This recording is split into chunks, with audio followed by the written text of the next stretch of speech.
Hey guys, Dave here from Eerie Arachnids. Welcome back to the channel. I just wanted to take a quick moment and just preview what's coming up. I did do an intro when the video started, but I decided to do this part here. What I'm doing in this video is a mixture of a substrate that I use. This is the general basic substrate that I use for pretty much all the spiders. Again, there are some species that are exclusive and use different mixtures, or a different substrate altogether, which would be the Reptisoil. Sometimes I use that all by itself. So you'll see what I did with mixing things. I'll explain exactly how I do my ratios, and I actually started out with, when I was saying I did 3-to-1, it ended up being a 4-to-1 ratio. So you'll see that. So override what I said with the 3-to-1 and go to 4-to-1 with the topsoil or organic potting soil.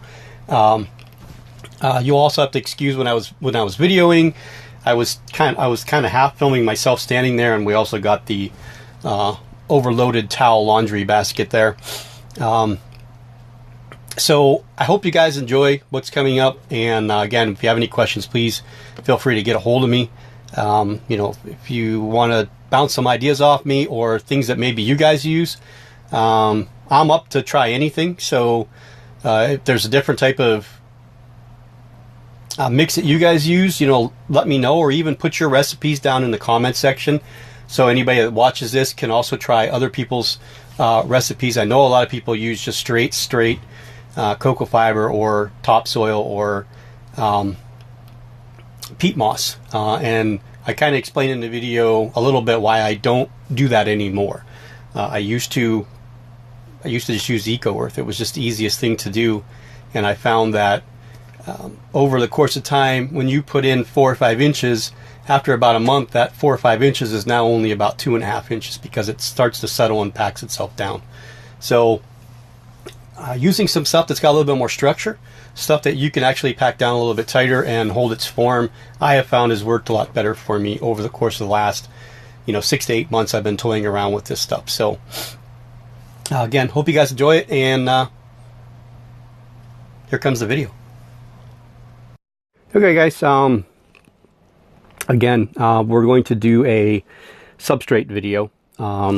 This is going to be basically the things that I use for substrates, what I used to use, what I don't necessarily recommend to use. I'm not saying that they're bad, so if you're using it, please don't be offended. I'll explain. I'm holding the camera, so I explain my reasoning for certain things. Now, people in different parts of the world are going to use different kinds of substrate because they have to. Where you live in, let's say where Exotic Layers live, he lives in South Asia. It's very, very hot, very, very humid. So what he can use for substrate to combat mold and mildew is different than what other people throughout the world can use. Now, being where I'm from in Erie, Pennsylvania, or just outside of Erie, Pennsylvania, I get very humid here in the summertime, but in the winter it's very dry. In the spring it's really, really wet because we get a lot of rain in the springtime. And then of course our fall isn't really a fall, it's an extended summer, really. We don't get that. I'm not saying it doesn't get cold in the fall, but it tends to be warmer longer for us here than it does for other than it used to be. Let's put it that way. When I was a kid, we used to have cold falls, very, very cold winters, decent size or decent warmth in spring, and then real nice hot summers. But now we get very, very humid summers, and we can get very, very humid springs because of the lake, and we do get a lot of snow, and we get a lot of rain. So I can use different things. I really have only had 2 enclosures I've ever had to take apart because of mold. One was the Chilobrachys fimbriatus, and one was an Aphonopelma simoni. And it was because of what I used, and I didn't combat it quick enough. With mold, if it's on top, it's that little, the little green mold spores on there, you usually can just pick them out and they'll go away if you let it dry out. So what I do is I mix stuff. I don't use straight anything anymore unless I decide just to go straight with the Reptisoil. Okay, this is, I think, Zoom Med that makes this, right? Yeah, Zoom Med makes this stuff. Here, move the light over here so you can't see the label anyway, right? Zoom Med makes this Reptisoil, and it's basically almost the same stuff as the Lugardis that people are using. Rather similar. I have never used Lugardis because it's not here available, and I am absolutely not going to order something online to have shipped here for bedding for my tarantulas. I shouldn't say bedding, substrate for my tarantulas. I'm just going to go wherever I'm going to buy it. So I use different types of potting soil. Potting soil is my main mixture. I've got this stuff. It was on sale for $1.99 per bag. It's organic. I've used it in 3-4 enclosures already. Spiders are doing absolutely perfectly fine in it. It's rather odorless, and it won't burn. If you can see on there, it's ready to use. It's odorless and it won't burn. It's kind of attractive features. But my base to my recipe basically is potting soil. Pretty much for almost every tarantula that I use. Now I may use less of it for certain species and add more of other stuff in. So what I do is I use this cup, okay, and this is just a, an old mealworm or superworm cup, and I do parts per. So if I'm going to set up, getting ready to make some substrate to use for enclosures, I'll take a bin similar to this one, and then I'll start chucking in substrate and then mixing it up. So I always do it in threes. Okay, so I use 3 cups of this for a potting soil with 1 cup of this of Eco Earth, and then I'll throw in, where is the vermiculite? It's over here somewhere. I will throw in, there's the vermiculite, a 1/4 cup of vermiculite, and then I'll mix in some either bag moss like this, or I have wild moss, and we have this is beaked moss, and then we have just regular moss here, and then we also have terrarian moss. It just depends on which box I grab. Is going to depend on what moss I use, and I just crush it up. I don't lay it in there anymore, because what I found is the crickets bury themselves underneath there, the roaches bury themselves underneath there, and it just agitates the crap out of me. So I tend to not use this stuff as a base layer or on top of anything anymore. It's mixed into my soil. This will grab moisture and hold on to it in your soil, no different than it will on top of your soil. So, and then I always try to use a little bit of play sand, not a lot. So if I use a 1/4 cup of vermiculite, I'll use a half of that, like an 1/8 of a cup of play sand. So I'll keep doing that as I go. So it'd be 3, 1, 1/4, crushed up this, and then I always throw in, I need more, I'm running low on in here, is just leaf litter. And I just take that and crush it up in my hands, and I throw it in there and mix it all together. So what I'm going to do, I'm going to try this. I've never done this before. I'm going to set the camera up, and then I'm going to get a tub here, and I'm just going to start throwing stuff in it and talking as I do it. And then you guys will understand exactly what I mean by how much I'm putting in of each different thing. Hopefully the lighting's going to be okay. We'll add a light behind the camera so that you guys have a better look over here as well. So that's what I'm going to do. I'm going to get a tub down. We're going to mix up some substrate. And again, I will change the recipe depending on a spider. So when the Pteranochelys tete, or the Pteranochelys marinus tete and Mozambiques come in, instead of going 3-to-1 from potting soil to Eco Earth, I'll go 1-to-1. The potting soil gives it some structure. Maybe I'll go 2-to-1. Gives it some structure for them to burrow. It's a darker substrate, so it's a little bit more attractive. I really don't like the look of cocoa fiber. And I don't use peat moss anymore. The reason I don't use peat moss anymore is because it's a dusty mess. A lot of people use it. If you use it and mix it, I'm assuming it would be no different than Eco Earth. I'm just not a big fan of it by itself because it shrinks. When you put water on it, if you want to add moisture to anything, all it does is sit on top and make mud. So you have to poke drainage holes down through, I just don't want to do that. With this stuff here, it's porous enough with the vermiculite, will pull moisture down. The sand helps filter the water down, And sometimes with the Reptisoil will hold it down below and let that slowly drain and the humidity to rise if you need any kind of humidity inside of a certain enclosure. So let me get set up with the camera and the tripod, and we'll get a bin down here, and then we'll just start making some substrate. And I usually tend to have a container of it on hand. So I'm out right now. The last stuff I used on the Sedonoctimus brachyramosa in rehouse. So let me do that, and then you guys will be able to see kind of what I do. You're probably going to see dirt all over my hands and in my fingernails, which I can't stand. I can't stand having dirt in my fingernails. But okay, let me get set up, and we'll go from there. Okay, guys, so here is the container I'm going to use to fill it up. So I'm just going to fill it up as my basic recipe, which is that 3-to-1, like I said before, 3-to-1 mixture. This bag isn't completely opened. And this will make it so that I can mix this just together by throwing the top on it, kind of just like shaking it. So if we take this, again, we take this cup, we just fill it up and dump it in. So we'll do 3 of this.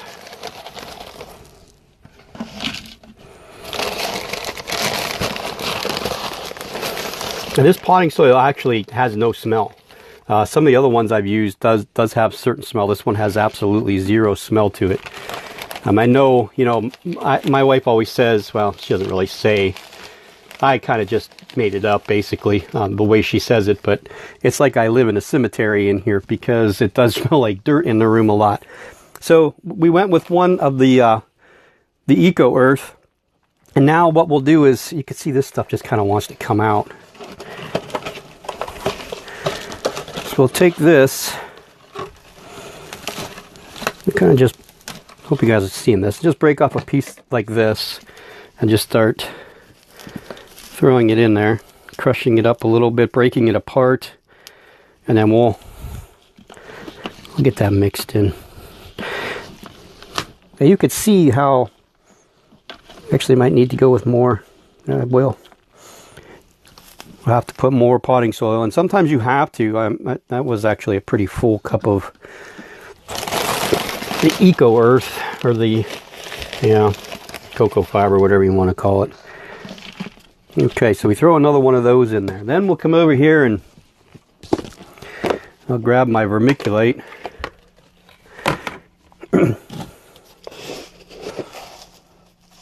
And again, we go about yay much.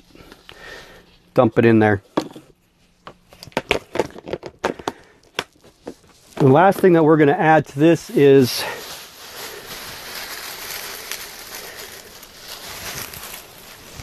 I get a handful of these leaves here. I usually don't do it in something like this. I usually do it in the tub where it's a lot wider.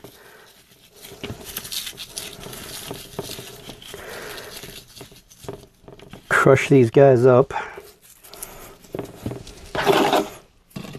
And you're going to get 30. I don't know if you guys can see down here, but you're going to get 30. So this is basically what you have.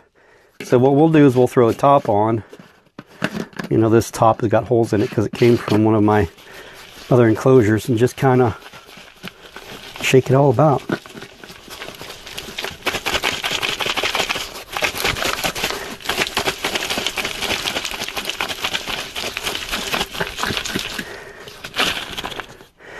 Okay, now you'll still have big pieces of the moss and stuff like that, so you could re-break them back up. But you could see kind of that stuff was almost up to here when you put everything together, but once you pack it down and you get it mixed up real well, and you may have to mix it up a little bit more with your hands. This is too much in one spot. I've taken some of this stuff out a lot of times too with this moss, and it just gets too much of it.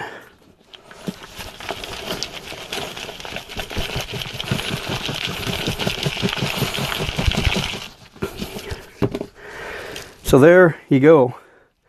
That's kind of what the texture is going to look like. And you'll get some ground stuff like this on top. But once we start putting this in, this stuff will end up down in the middle, because it's on top right now. And again, I haven't used a jar like this only because now I can't reach this. It's kind of hard to get this in there to do that. So I'll have to kind of dump this into a bin. I just wanted to mix it together like this. It seemed a lot easier than you guys trying to see me doing this. You could see it just straight up this way.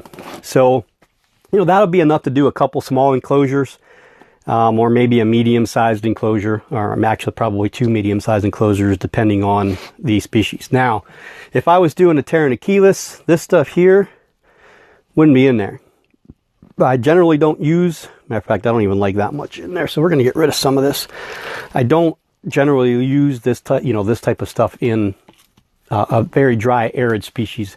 You wouldn't see it in the Chalcodes enclosures, although there might be some mixed in with her stuff right now. But yeah, so for dry, arid species, we're going to go with a little bit. Actually, the texture of this is good. This will hold a burrow really, really well, and you can see how well it'll pack down, nice and tight, and it holds its form. Cocoa fiber, you push down like this, and it wants to come right back up again.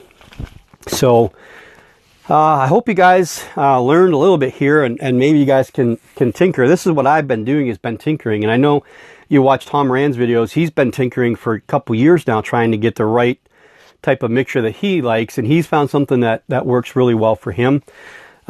You know, maybe in an arid species such as Arizona, you may need to change with a little less cocoa fiber and a lot more of the potting soil, or a lot more of the sphagnum moss, or a lot more of the vermiculite. I'm not a fan of sticking spiders in an enclosure with straight vermiculite. I just don't think that's a suitable substrate for them. That's my opinion. It's not fact-based, it's just my opinion. It doesn't really hold a burrow very well, so that's kind of, and then when you wet it down, what it does, it creates mud because there's nothing else for it to get rid of that moisture through. So yeah, that's my substrate video, and we'll use this stuff in an enclosure to rehouse a spider here in the next, I don't know, maybe later on today. I would like to do a rehousing and a feeding. I'd like to feed the Poecilotheria fusca highland female. I'd like to try and get a decent sized roach into her on this feeding. And yeah, if you guys didn't get a chance to watch, Dave Scott and Trey Beck have done their tarantula tag, so check that out. Both of them were really, really good. Trey and April both got in front of the camera for Trey's the Reptile Junkie channel. It was a spectacular video. Both of them were very informative. Again, if you watch, and the reason, like I said before, the reason that I like Trey and April so much is that they're so genuine, they're so real. They don't try to be anything that they're not. They don't know the scientific names, and they don't screw around trying to say that they do, you know. They've got some of them down, but some of them still give them problems. So yeah, go check out those 2 videos, and again, keep trying to watch the chain of events of how that goes. Now, because both of them were tagged in the one video, they both tagged somebody else. So there'll be 2 videos coming out. So hopefully, Chris and Melissa from Mini Zoo Tubes, maybe they'll both be able to tag somebody. We can start getting this branched out a little bit more and get these videos out a little bit quicker. Although the turnaround's been pretty good. We did 4 in roughly 1 week's time. So that actually went a little bit past my expectations. I figured we'd get about 2 of them a week, so we got 4 this last week. We'll see if we can't get 4 to 6 this week and go from there. So if you have any questions about the tarantula tag or anything that you've seen here in the video, I did not use the Reptis soil for this because, again, I'm not 100% sure what I'm going to put in here. If I decide that I want to go with the E. marinus, then I will add some of this into this mixture. Or into just the enclosure itself to help hold structure. So thanks for watching. Again, any questions, please ask down below. And check me out on the Erie Arachnids page on Facebook and Erie Arachnids on Instagram. I don't do Snapchat or Twitter, anything like that. It's too much. What I do now is way too much for me. So thanks again, and we'll see everybody real soon.